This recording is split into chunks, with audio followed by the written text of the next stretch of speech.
Yo,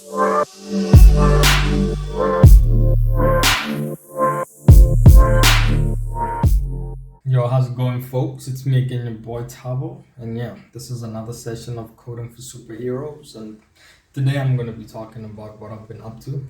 I told you last time that I've been working on a mobile app, so I'm going to give you a breakdown on how this whole thing started and what the app is all about. So last year, October or so, then basically I was talking to my wife because she has a program about social emotional learning. So she came up with the idea that I should create an application for them that they could use, to teach her group about social emotional learning through an application. So we brainstormed on a couple of ideas, and well, to cut a long story short, I decided that I was going to tackle, this task.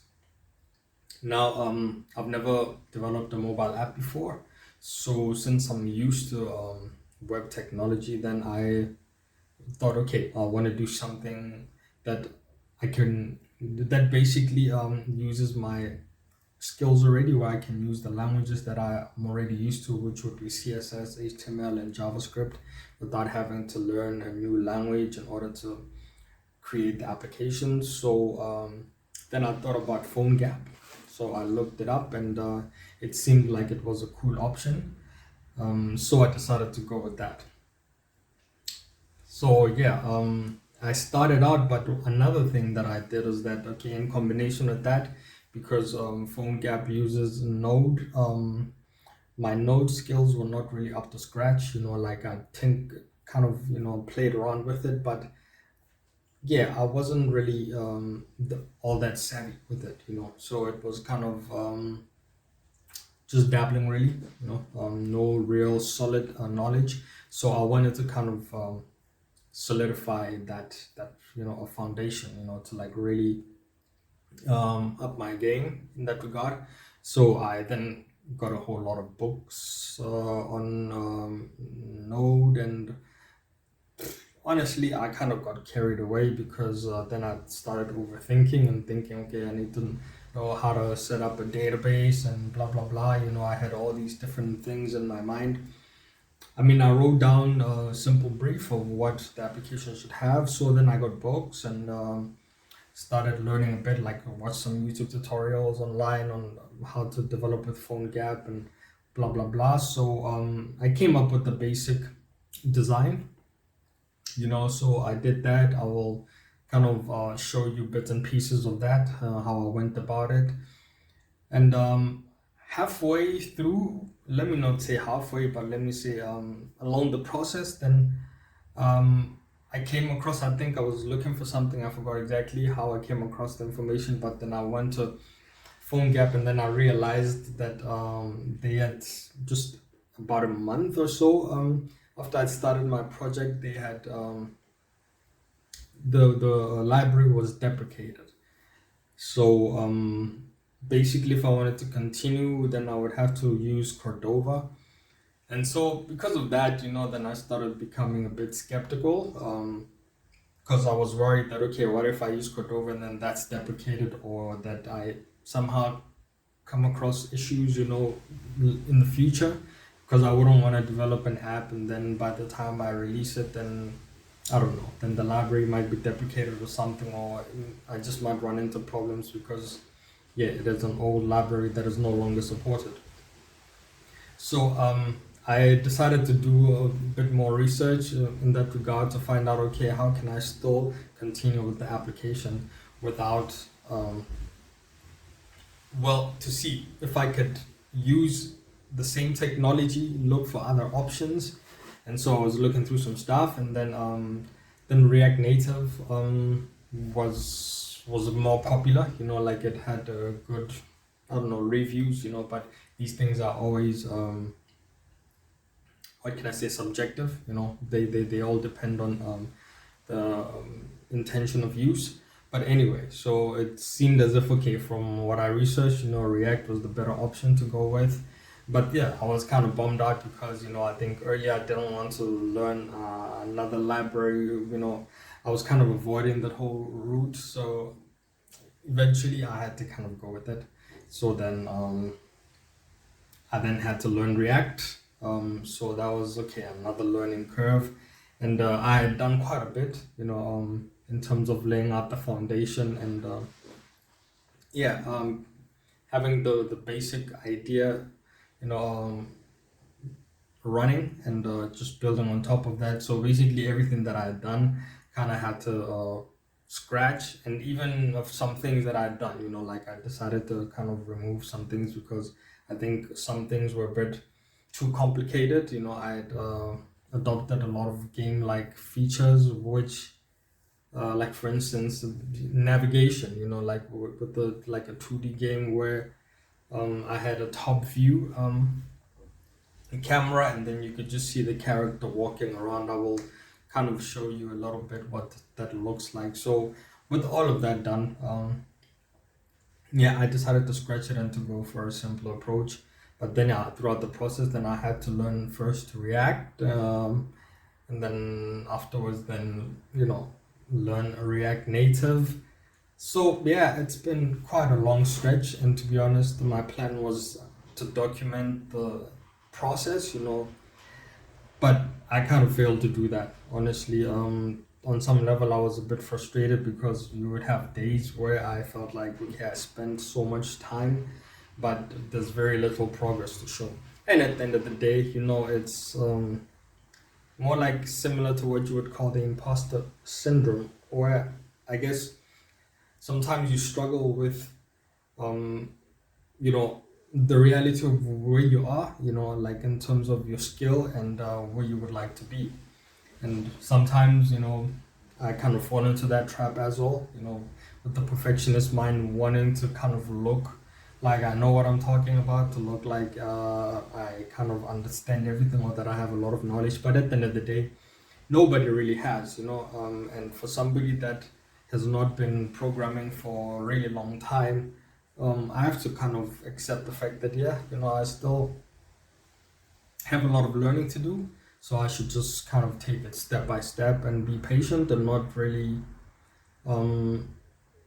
yeah, be too hard on myself, to recognize the achievement and the steps that I've accomplished rather than focusing on how far I am, or how far my end goal is. So yeah, and because of that, then that kind of delayed everything else because I was regularly creating my tutorials, and I kind of stopped creating actual tutorials rather to document the progress, but then I ended up not being able to do that or kind of being hesitant really. So I just kind of found myself in a place where it felt like I was stuck, and that was a bit annoying because yeah, I felt like okay, I have this channel that I should be populating, but there's a part of me which kind of keeps hesitating or somehow postponing, not really getting it done because somehow I had inner conflict in terms of what I felt regarding my progress, where I thought, okay, this is not going fast enough, or this is easy, like it should be done by now. I'm sure there are people that could do this in 2 weeks, whatever the case, So these are the inner struggles that one faces, or that I faced, and that anybody else really. I think a lot of other people could also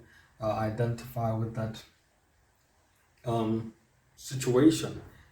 So yeah, all in all, this is what I've been doing. So now I will kind of take you through the whole process, just a brief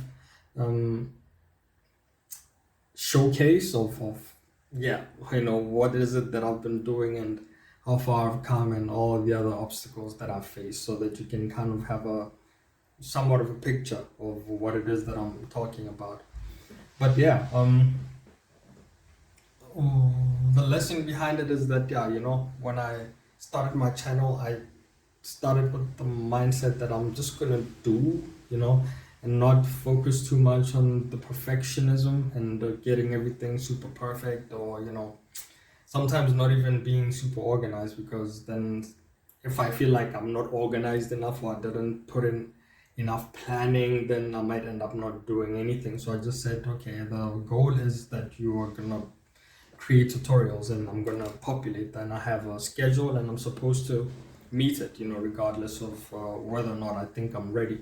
And I think that's good because when you overthink things, then you never get anything done. And it's better to do something, even if it might be sloppy, but at the end of the day, you'll have something that you can look back at and say, okay, I've done this. And yeah, with everything that you do, when you look back at your work, you will always see how, maybe see places where you can improve, what you could do better next time. So it's quite natural. So sometimes it's better to just kind of get things done, even if it's rough and quick and not as pretty or as perfect as you want it to be. But at the end of the day, you've done something and you've got a frame of reference that you can learn from and say, okay, I've done this and this is where I messed up, this is where I could improve, rather than having this vague idea of a perfect application or a perfect program, which isn't really tangible. It's just like a phantom really in your imagination. You can't really grab it and observe it and learn anything from it because it's very fuzzy. It's not a really solid thing. When you do something and you finish it, at least you have something that you can kind of hold, and then then you can learn from it. You can observe and pick out what you did wrong, and then see what you can do better next. And I think this mindset or this attitude is a lot better. You can get things done quicker, even because you're not delaying things because of fear of getting things wrong or things not being perfect or the way that you planned them to be, whatever the case. So yeah, so it's been about 4 months or so that this whole thing started. Of course, I can't say that I've been working on it constantly. There have been breaks in between and other things, but nonetheless, it's been, yeah, 4 months since I started, and I'm still going. I have a deadline that I have to reach soon to kind of get the prototype out of the way, and yeah, let the people, test it, see if yeah, sure, it's a useful application, and see where I can improve. So yeah, that's pretty much I think that's all that I wanted to share. So yeah, so I'll be keeping you updated from now on. I'm gonna get over this hurdle that I've been stuck behind, to just really put the stuff out there, and I'm sure you can learn more from my mistakes rather than the things that I get right. You know what I mean? Because at the end of the day, this is the natural process. If you're starting to code or you're learning, you're gonna make a lot of mistakes, but it's natural. Just to also know that it's natural.